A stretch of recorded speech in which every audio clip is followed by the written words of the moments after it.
die-hard fascist and violent anti-Semite. It had been monitoring him and his organization for 5 years, and for good reason. The followers he had gathered round him that evening were to be the vanguard of an imminent fascist revolution, a violent coup d'etat to replace the British government and the king with an authoritarian pro-Nazi regime, just as soon as German troops landed in Britain. These men and women were part of Hitler's British Fifth Column, and they were far from alone. Introduction. This book tells a story which has been suppressed for more than 70 years. It is the story of Hitler's British traitors, hundreds of men and women who betrayed their country to Nazi Germany during the Second World War. They did so not on the battlefield or within the Third Reich, but from the safety of their own homes and offices throughout Britain. They were an enemy within, willing and able to spy, commit acts of sabotage, and provide information to Berlin during some of the most uncertain days of the war, when Hitler's armies were poised to invade. Most, though not all, were fascists who held the same rabidly anti-Semitic beliefs as the leaders of National Socialism. Most sold out their country in the hope that Germany would win the war. Some expected to receive their reward once the longed-for invasion arrived, while others sought and received more immediate payment for their treachery. This is, however, a secret history.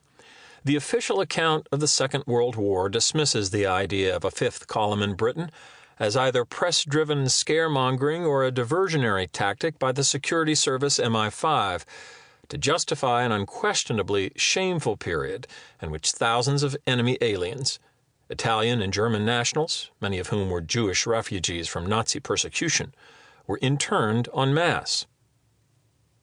Papers by academic historians and legal scholars have argued, in the words of the late Professor A.W.B. Simpson, one of the foremost authorities on internment, that the fifth column was a myth, and that those who believed in it during the Second World War were credulous.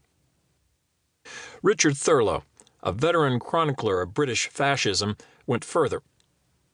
His 1999 paper for Oxford University Press's internationally distributed 20th Century History series charged bluntly that the supposed existence of the fifth column became a means by which MI5 came to justify its growth, existence, and importance.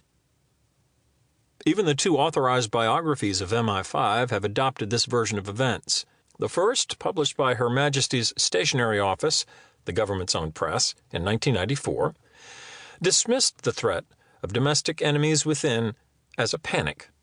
The second, Professor Christopher Andrews' exhaustive 2009 history of the security service from its inception to the present day, pronounced that none of the reports sent to MI5 led to the discovery of any real fifth column, or the detection of a single enemy alien.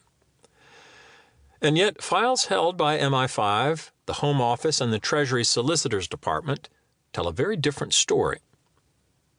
Those files, released piecemeal and in a remarkably haphazard manner to the National Archives between 2000 and 2017, show that between 1939 and 1945, more than 70 British men and women were convicted, mostly in secret trials, of working to help Nazi Germany win the war.